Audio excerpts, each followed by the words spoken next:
ruminar. Quando nós ruminamos de maneira positiva os nossos erros, nós extraímos dele o máximo que eles podem nos ensinar. Caso contrário, eu fico, desculpe a expressão, comendo o próprio vômito. Isso é lamentável. Quando você fica se alimentando o tempo todo do que não deu certo e lembra toda hora, ai meu Deus, mas eu não fiz, mas eu não dei conta. Pelo amor de Deus, é virar a página e continuar.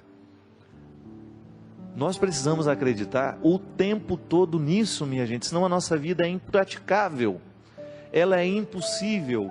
Não adianta a gente ficar esperando a perfeição, ela não vai chegar em nós. Nós não seremos perfeitos, o máximo que a gente vai conseguir é ser santo. E ser santo é você reconciliar as suas imperfeições com você mesmo e você começar a trabalhá-las para que elas se transformem em virtudes. O bom santo é aquele que fez dos seus pecados uma grande virtude. É o que a igreja nos ensina, é o que a igreja nos sugere. O cristianismo só é saudável à medida em que ele nos inspira a lidar bem com as nossas misérias. Eu não sou escravo das minhas misérias. Não sou eu que pertenço às minhas misérias. As minhas misérias é que me pertencem. É igual o exemplo que eu dei, né? Eu tenho um amigo que tem tanto ciúme do carro dele. Mulher não pode abrir a maçaneta, senão a unha dela arranha a maçaneta. A gente não pode entrar com o pé meio suspeito, porque pode parecer que está sujo e vai sujar o carro dele lá dentro. Aí um dia eu perguntei, peraí, é você que é dono desse carro ou esse carro que é dono de você? Quem é que manda em quem nessa história? O mesmo acontece com as nossas imperfeições. Quando nós começamos a dar às nossas imperfeições o poder de nos comandar. Quando nós começamos a autorizar os nossos defeitos a serem a centralidade da nossa vida. Nós não podemos centralizar os nossos defeitos e torná-los o motor, né? A engrenagem, a peça de engrenagem. O que é a peça da engrenagem? É aquela que faz o motor funcionar, rodar. A máquina roda a partir do funcionamento da engrenagem. Se eu coloco na engrenagem principal os meus defeitos, então eu vou girar em torno dos meus defeitos. E dificilmente eu vou conseguir enxergar neles algum processo de mudança. Agora, se eu coloco a minha atenção nas minhas possibilidades, então eu vou colocar todo o meu empenho, a minha vontade nas minhas possibilidades. Por que o invejoso não vai para frente? Porque o invejoso vive olhando para o quintal do outro. Ele não é capaz de administrar a própria vida, mas ele deixa que o outro, com seu sucesso, fique administrando a vida dele. O invejoso, na verdade, o que ele é? É uma pessoa extremamente infeliz. Ele não consegue viver a própria vida porque ele quer a vida do outro. Ele não consegue construir a própria riqueza porque ele quer a riqueza do outro. Ele não consegue administrar, desenvolver os próprios talentos porque ele quer o talento do outro. Pelo amor de Deus. Toda pessoa de sucesso é sempre invejada. Isso não é um privilégio seu. Não. Todo mundo que alcança alguma forma de sucesso na vida será invejada. Agora, ela será destruída à medida em que ela parar para ficar escutando os invejosos. Não é verdade? Se a gente dá trégua àquele que tem inveja da gente, ele nos destrói. Agora, se eu, meu amigo, é aquela velha história, enquanto os cachorros estão latindo, a minha carruagem passa. Sua carruagem tem que passar nessa hora. Não pare para ficar ouvindo aquilo que não vale a pena. Não fique colocando a sua atenção nas palavras de quem não tem consideração por você. É muito bom, gente, a gente receber palavras que estejam comprometidas com a gente. Eu tenho algumas pessoas que às vezes me escrevem regularmente. E às vezes eu comecei a observar que tem algumas delas que só escrevem para falar defeitos. Que nos últimos 5, 6 e-mails eu não encontrei uma palavra assim de, olha, estava legal isso. Não. É sempre salientando um defeito. Eu não quero isso para a minha vida.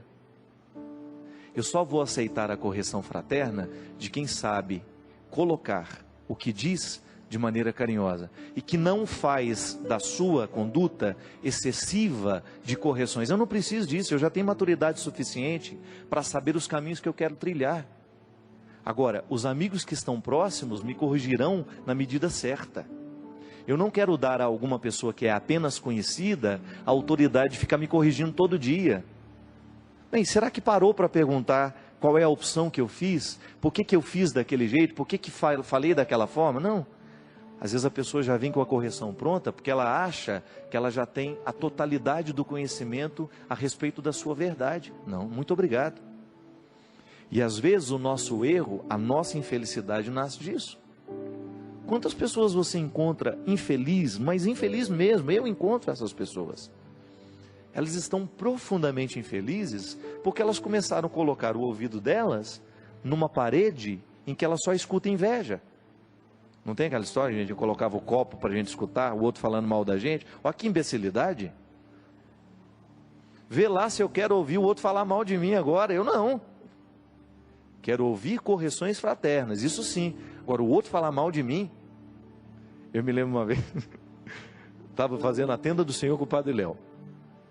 Aí eu estava falando assim, a gente estava dizendo, né, às vezes de pessoas que criam comunidade para falar mal do outro. E aí, ele falou, e você tem um trem desse? Eu que me livre de criar um espaço para o outro falar mal de mim. Já chego que fala, e é verdade. Às vezes nós colocamos o copo na parede para ouvir o que o inimigo está falando de nós. Cuidado. Porque às vezes nós fazemos a escolha errada aí. Para que querer saber o que não vai edificar? Recorda-se dos 3 filtros de Aristóteles?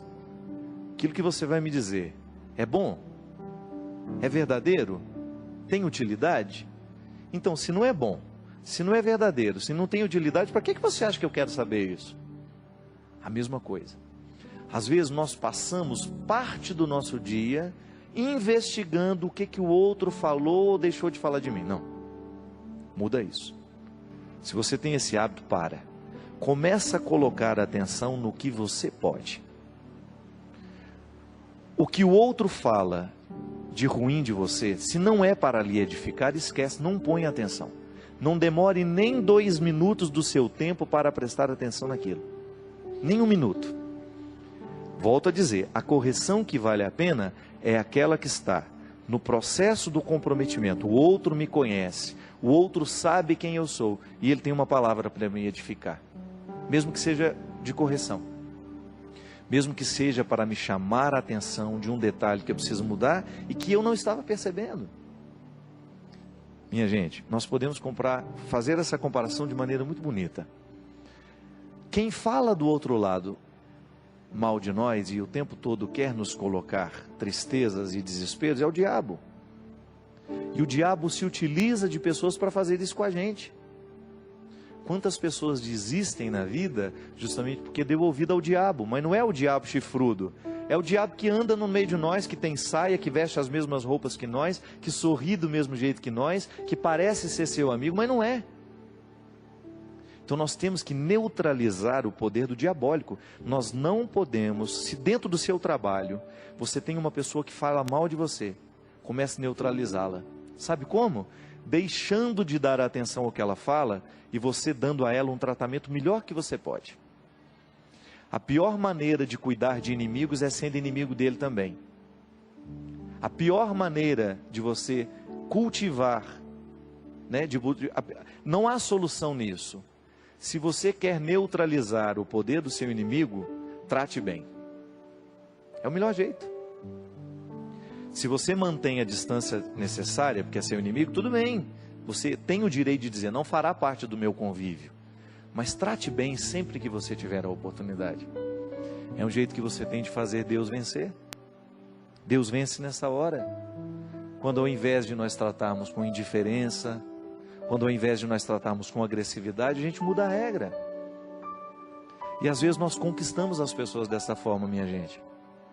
Muitos inimigos são nutridos, é porque a gente não tem a coragem de desafiá-los. Eu mesmo.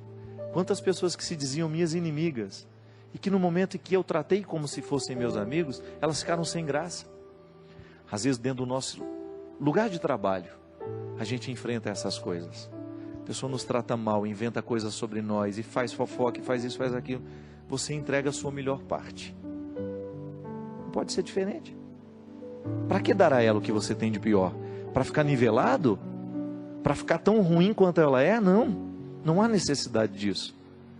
Deus tem que nos inspirar o processo da melhoria. E isso é salvação. Isso é cuidar. É o que Deus me convida, é o que Deus te convida, e que nós não estamos fora.